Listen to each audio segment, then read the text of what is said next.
ఓం శ్రీ గురుభ్యో నమః. ఓం శ్రీ మాత్రే నమః. చాలా మంది ఆడవాళ్లకు ఇంట్లో హౌస్ వైఫ్స్ కి చాలా వరకు టైం ఉంటుంది. మీకు టైం ఉన్నప్పుడు ఇంట్లో దేవి ఖడ్గమాల పారాయణం చేస్తే, కుంకుమార్చన చేస్తే శ్రీచక్రానికి నవావరణ అర్చన చేసినటువంటి ఫలితం అనేది దక్కుతుంది. కుంకుమ తీసుకొని దేవి ఖడ్గమాలతో అర్చన చేయించడం వల్ల ఇంట్లో మన కుటుంబానికి సంబంధించి కానీ, వ్యాపారానికి సంబంధించిన కానీ, మన అంతర్గత శత్రువులు కానీ, ఎవరైనా కానీ శత్రునాశనం అనేది జరుగుతుంది. దేవి ఖడ్గమాలకు మించినటువంటి శక్తివంతమైన శత్రు సంహార మంత్రం అనేది ఇంకొకటి ఉండదు. అలాగే మా భర్త మాట వినట్లేదని చాలా మంది స్త్రీలు చెప్తూ ఉంటారు.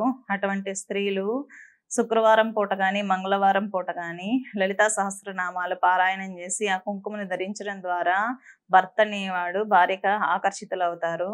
కాబట్టి ఎవరైతే దేవి ఖడ్గమాల కానీ, లలితాదేవి సహస్రనామం కానీ పారాయణం చేస్తారో అటువంటి కుటుంబం అనేది చాలా సుభిక్షంగా ఉంటుంది.